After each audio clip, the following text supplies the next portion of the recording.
Let me close with this. After I signed the PAC Act into law, believe it or not, the 81-year-old president of the United States has had his approval rating fall to the lowest level in almost 2 years. According to the latest Reuters Ipsos poll, only 36% of Americans approve of Joe Biden's performance as president, which is down from 38% in April. The top issues for voters, according to the poll, include the state of the economy, political extremism, and immigration.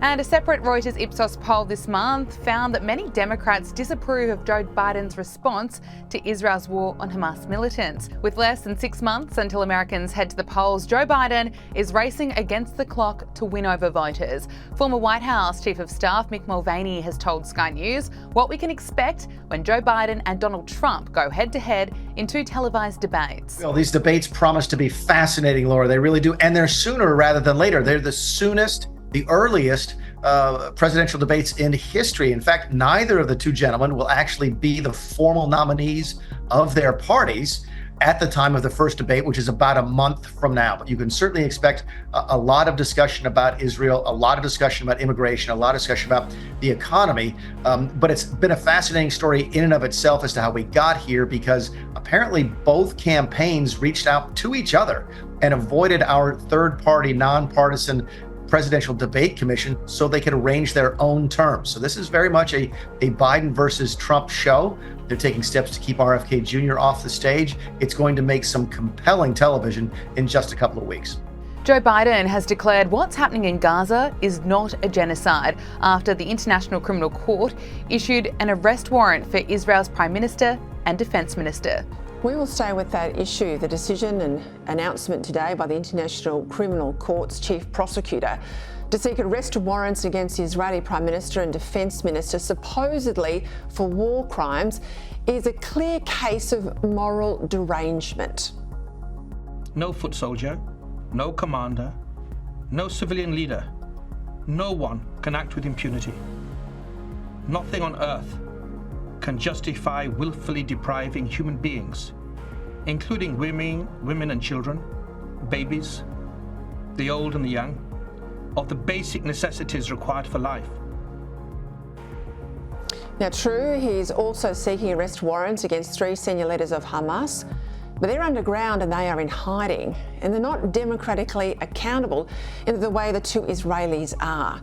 As far as the International Criminal Court's concerned, its prosecutor at least, there's a moral equivalence between the democratically elected government of Israel waging a just war against the terrorist enclave pledged to its extermination, and the Hamas leadership that unleashed a barbaric, depraved and unprovoked attack on Israel and is still holding upwards of 100 Israeli hostages.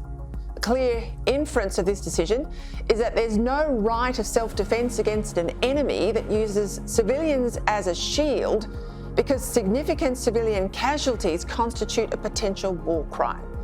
As Israel's PM Bibi Netanyahu said today, this decision is the equivalent of equating Osama bin Laden with George W. Bush. Mr. Khan creates a twisted and false moral equivalence between the leaders of Israel and the henchmen of Hamas. This is like creating a moral equivalence after September 11th between President Bush and Osama bin Laden, or during World War II between FDR and Hitler. What a travesty of justice, what a disgrace. Or Churchill and Hitler. For once, US President Joe Biden was on the money when he called it simply outrageous. Because if it's backed up by the court itself and accepted by most nations, it will mean that any democracy defending itself against a ruthless aggressor will fight with one hand tied behind its back. Any democracy accepting this latest concept of international law will be forced to hold back, even in an existential struggle against a terrorist organisation. This decision to seek war crimes arrests against democratic Israelis shows how biased international institutions have become, dominated by what once were third world countries and swayed by China. Here is senior Republican Senator Mitch McConnell on the kangaroo court that is the ICC. The ICC has succeeded only in discrediting itself even further as a rogue kangaroo court, utterly untethered to morality or justice. How weak too many in the West have become. After momentary outrage against the October 7 atrocities, there's been constant criticism of Israel, even though the Israeli military have done their utmost to minimise civilian casualties, despite the practice of Hamas, who deliberately put weaponry and combatants in schools and hospitals. Ultimately, we have to be clear who's to blame for the killings in the Middle East. There was a ceasefire on October 6. Hamas broke that on October 7. And the only reason there's not a ceasefire now is because Hamas refuses to give up any and all of its hostages. It refuses to accept Israel's right to exist, and it insists on a new Holocaust with Palestine due free from the river to the sea. That's why the PM's silence on this today was so contemptible.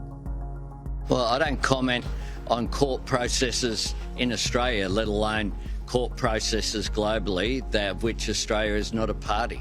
Do you agree with Joe Biden's comments? And is it? I just answered the same question. That's gutlessness in a hard hat. I mean, surely he realises there's a difference between a terrorist group and a democratic government fighting in self-defence. And if he doesn't realise that, does he realise that if the court does issue these warrants, Australia would be obliged to arrest the Israeli PM should he come here? Yet again, Albanese is showing voters that he's just not up to the job of Prime Minister. His judgment's poor, he lacks moral courage, and today he was shamefully weak at a time when the world needs leaders of strength.